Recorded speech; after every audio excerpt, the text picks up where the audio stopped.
Hi, this is Dr. Mike Carberry, and welcome to our AMI podcast. I have a very special guest this week that I'd like to introduce you to. This is Bency Joseph.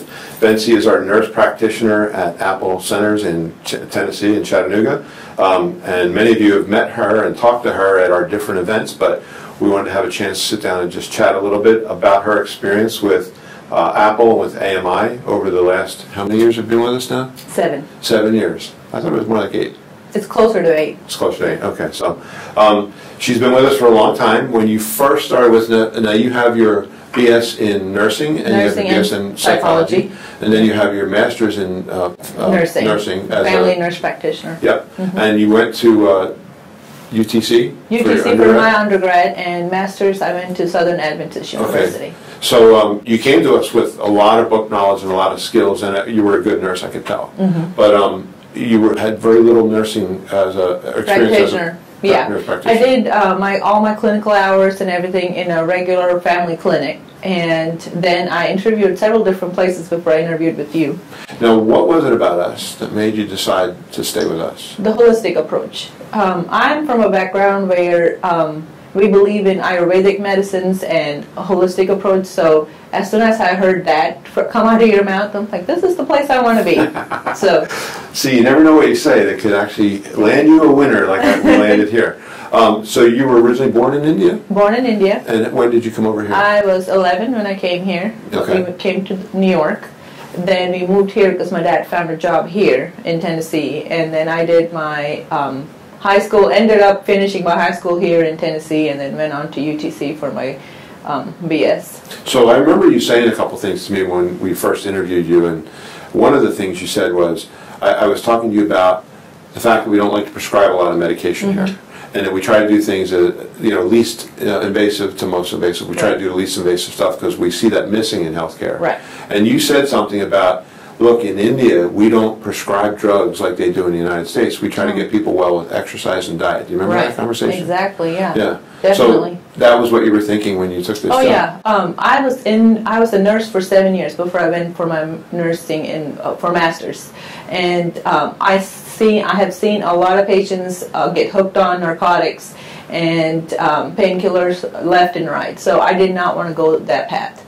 And so when I interviewed with you and we talked about it, and you told me that your whole approach is holistic rehab, and then getting them well without painkillers. That's why I was like, okay, well, this is where I want to be then. Yeah. 2013 is when you started with us? Yeah. So back then, Tennessee was having major problems. They still are, but it was, everybody thought it was unique to Tennessee with the opioids. Oh, yeah. And they had these pain management clinics. Oh, yeah. And they were so out of control that the DEA was trying to shut them down, but the medical world was saying, no, they're serving a function. But so what was happening was they were trying to close them by fire laws, having the fire marshal show up and say, there's too many people in this clinic. Yes. And I remember watching on the news one night, it was about time we hired you, and they were showing the nurse practitioners running out of pain clinics and giving people opioids in a parking lot. And it was like way out of control. Yeah, there was a whole lot of them. I interviewed with one of them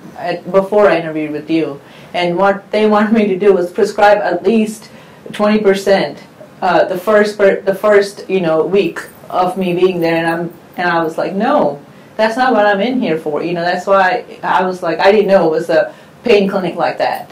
Well, my hat's off to you for having the integrity to recognize that. You probably were getting paid well by the company. Oh yeah, definitely. And being able to walk away from that because of your integrity is something that's what we love about you, is you have integrity. You always have since you've been with us. You've made some observations over the years as we taught you these systems. Like, you didn't know any of the functional exams when you started. That is not something we learn in nurse practitioner school. And it is a bit daunting to learn that. Oh yeah. But you didn't back off on it. No, it was something to help a patient, and I felt like looking at their function was key to their healing. So when you were telling me about it, I was scared, of course, in the beginning. It's like 6 pages long, so it's to learn all the different tests and to kind of figure out, hey, well, how do I do this? Am I doing this right kind of thing? But then after, you know, a couple of months of doing it, I felt like, oh, I can do this. It's not a hard thing to do. Yeah, we were just talking that because we were working with our other nurse practitioner in there and going over his functional exam, and he's doing well. You're training him, and yeah, I was impressed. But he's a little slower at it than you are. And I said, well, you know, when Bency first started doing this, it took her an hour to do functional exam, but now you're doing like 10 minutes. Yeah, 10 to 15 minutes, depending on the patient, yeah. And so the fact that you took responsibility to learn that, and I remember I trained you a lot on it, and then we had other people, Dr. Morris and so forth, training you on it, but you took responsibility for it. That, I found, is the key for the nurse practitioner, to take the responsibility of that, because it's your diagnosis that's going to, you know, your diagnosis and your prescriptions are going to create these care plans. Definitely. And you've never backed away from that. No. So was there anything you could explain to, because a lot of our clients are chiropractors and they're hiring nurse practitioners. And one of the things I see that I don't want them to do is I don't want them to invalidate the nurse practitioner because the chiropractor has more experience orthopedic-wise. We won't like them to do what you did. Say, okay, I don't have that experience, but I'm willing to learn it, because now I would put you up against most chiropractors and you would beat them with your experience. Okay. So what was it that got you to realize, okay, I can learn from these people and I would like this? Dr. Carberry, honestly, I think it was you. You motivated me as the chiropractor. And a little background on the chiropractic part. I've only been to like 2 chiropractors prior to coming here. And so, once again, we are in the world of chiropractors are bad, medical doctors are good. So you changed that for me. So just talking to you and letting me realize that, hey, we are here to help patients, and functional exam is a key part of the whole world here. So just being patient with me and explaining to me when I had questions, that really changed it. So I feel like any nurse practitioner can learn this. Anybody, from somebody who has 30 years experience or somebody that has only 6 months of experience. Right. But it's the motivation where you have to stay in. You can't give up. I agree with what you said, that the functional exam drives the whole thing. Oh, yeah. And injections are important. Of course. But injections are just a tool that you use after you've figured out what's wrong with them. Right. Do you tell us about your confidence when you do that functional exam of knowing what's wrong with that patient? I believe I'm 100% confident. Yeah, because I have the experience behind it. I have the practice behind it. You've done this on probably thousands of people now. Oh, yeah, definitely. And now you're teaching it to other nurse practitioners. Right. When you first started with this, your injection skills were limited as well. No, I didn't have any. Yeah, I was trying to be nice. So. I'll tell you the truth. I didn't have any because orthopedic injections are not something that you get taught in the nurse practitioner school. You guys gave me the confidence to do it here. And of course, you sent me to several different clinics and things like that to learn it. And, you know, watching other nurse practitioners that were here prior to me doing it helped me a lot. Yeah. Now, you started with us right before we started AMI. We didn't realize that was coming down the pike. Right. And so we were providing the training. I remember we brought some doctors in from different cities, friends of mine that were teaching the injections. But then we ran into Karen. Yes. And, you know, Karen, we all love her because she's just awesome. Right. And you went and did that training as well. Oh, yes, definitely. So Karen helped me a lot. Yeah. So Definitely. Tell us about that. So this was about 4 or 5 years ago. I went for the training, and she was great. She was so confident, and she knew exactly. And she saw me, and she was like, "Oh, you're Bency. You're coming to me." And I'm like, "Yeah, everybody can learn, you know." And I was told you were the best, so let's do it, you know. So she taught me a lot. She taught me how to do shoulder injections, hip injections. If it wasn't for her, I wouldn't have touched a hip because I was scared of hip injections. I could do knee injections all day, but Karen taught me how to do that hip injection, and I'm always grateful for that. Our medical doctor we had back then who was supervising was very concerned about you doing these injections, but there was a point, and I don't think I ever told you this, where he realized that you were now better than he was. Oh. So you were willing to learn that and take responsibility for it, and that is also awesome, which we really like that. So when you first started with us, we didn't have AMI. We were kind of just doing the program that we had done in Pennsylvania and we had done down here before you started. What did you think about AMI when we started doing that? When Colleen and I got, I would say, maybe distracted, I knew that we were going to do something. I didn't know what it was going to be, which is why I was trying to train you, and we had other clinics at the time, and train those nurse practitioners to take responsibility to have these things running. And then along comes the opportunity for AMI. And all of a sudden, Colleen and I are absentee owners. Right. So how did you feel about that, and how do you feel about it now?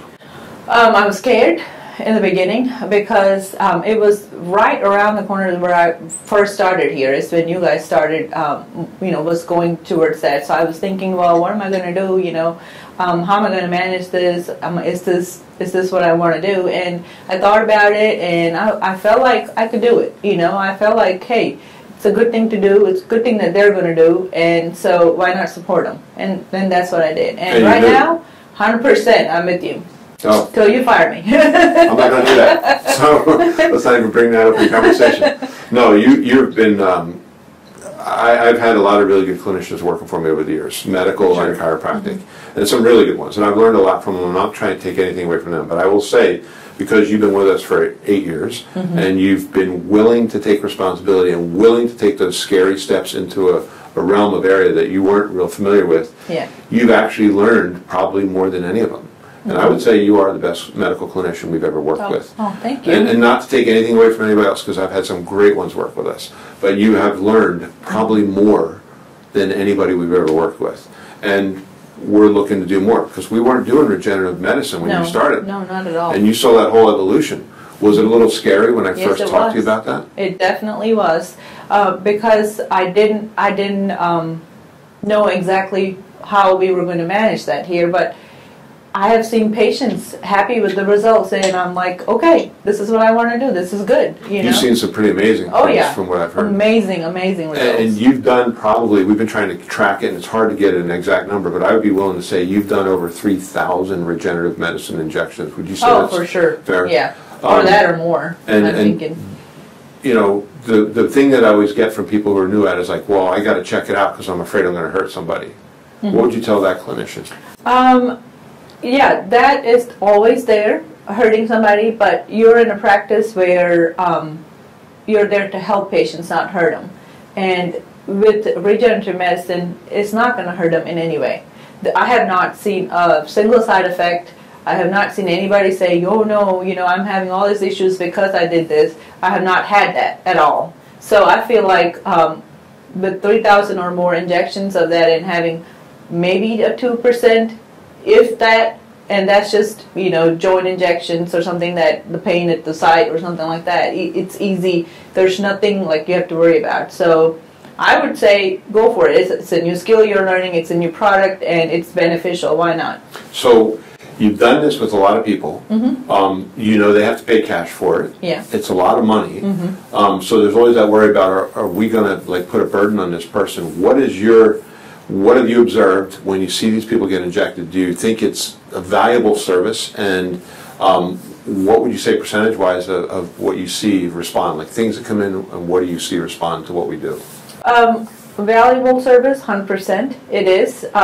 You are only paying like a fraction of what you would pay for surgery, or even the copay for surgery. So it's a service that works. It out of this amount of people that I've done, let's see, I would say 92% succeeded. And the ones that didn't, they had their own comorbidities, like they had their own things that prior to coming here. So lack of exercise, or lack of doing stuff that we told them not to do, things like that. Yeah. So it was their own thing that messed it up. But I believe that it's a new thing. It's a new medicine. It's not surgery. You don't have all the downtime of surgery. You don't have anything that you have to worry about as far as side effects of medicines, because you're going to get put on painkillers after surgery, and you don't have to worry about that with this. You don't get put on anything, actually. It's funny you talk about the very minor side effects you've seen and a very low percentage of it. Yet I just saw a video last week of a renowned doctor saying the thousands of people that are being hurt by these treatments. What would you say to that doctor? Because you've done thousands of treatments. So yeah. Do you see that happening? No, not at all. And I don't know where he got his data from, so I would not, I don't even know what to say. I would tell you that it is nothing close to a surgery. Nothing close to a surgery. Yeah. I have seen a 95-year-old able to get up on the roof of his house and work without having pain. 95-year-old. That's pretty And they incredible. moved here from, I believe, New Jersey or something like some up northern state, and they're here for their the rest of their life, is what they said. So he wanted to do more for us. He got a new house, so he wanted to do some work on it. And he came and he got both his knees injected, and he was good to go. 95 years old. That, you know, it's amazing. In all the years I've been practicing, regenerative medicine's only been part of it as a tool for the last 5, and I got to say, you know, I've seen things I never thought I'd see. It just, and like I have to agree with you. A 95-year-old, almost more older patients than younger patients, because, you know, more people have aches and pains when they're older. But I did have a 20-something-year-old, 22 I believe, who barely had the strength to walk after an accident, and he was able to get better too. So what did you do with that patient? Was it PRP or? We did. I believe we did regenerative medicine, stem cells. Yes, that was it. So it was a while back when we first started that here. And he got really good results where he was going into his regular doctor's office, and he was telling the patient sitting in the room with him, saying, "Hey, you should go check this place out. They really helped me out." And that was really awesome for us, for a patient to go out there and give his testimony. So we've been through a lot together. That evolution of practice, which you know, at the same time you experienced it, I experienced it, because I remember I was a little afraid to bring on regenerative medicine, and you know, Colleen and I have a rule that if we bring on something new, we're the first people to get it. I remember saying to Colleen, if somebody's going to grow horns, it might as well be me, you know, before anybody gets hurt. So she had severe knee problems, and you've seen her recover from that. Oh yeah, and she's just amazing now. I've had problems with my shoulder, and more recently I had a torn meniscus that you injected a few months back, and it's doing tremendously better. Awesome. Even to the point where I'm riding a bike now, and I can barely even get in a car when I first had it happen. So that was a double tear, and you helped me avoid a surgery with that. So how do you feel about, you know, like how often do you see somebody avoid a surgery? How often do people come into you saying that they're trying to avoid a surgery and they're using regenerative medicine? All the time. We mostly it's knee patients more than anything. We see people that are bone on bone or very close on x-rays, and we do this, and you know, they feel great. They're back to running. I have had people that did marathons that couldn't do it before, and they did it after 4 months. They have a goal that they set, their functional goals that they set, and there are people that are achieving it because it works. It's a system that works. It is a system without painkillers. Yeah. So the regenerative medicine is amazing. It's so amazing that some people decide, well, that's all I'm going to do. I'm not going to do the rehab. I'm not going to do the chiropractic. I'm not going to do all the rest of it, because there's a lot of work to that. What is your opinion of that? I disagree. I believe that your whole body, like, you have to do the rehab.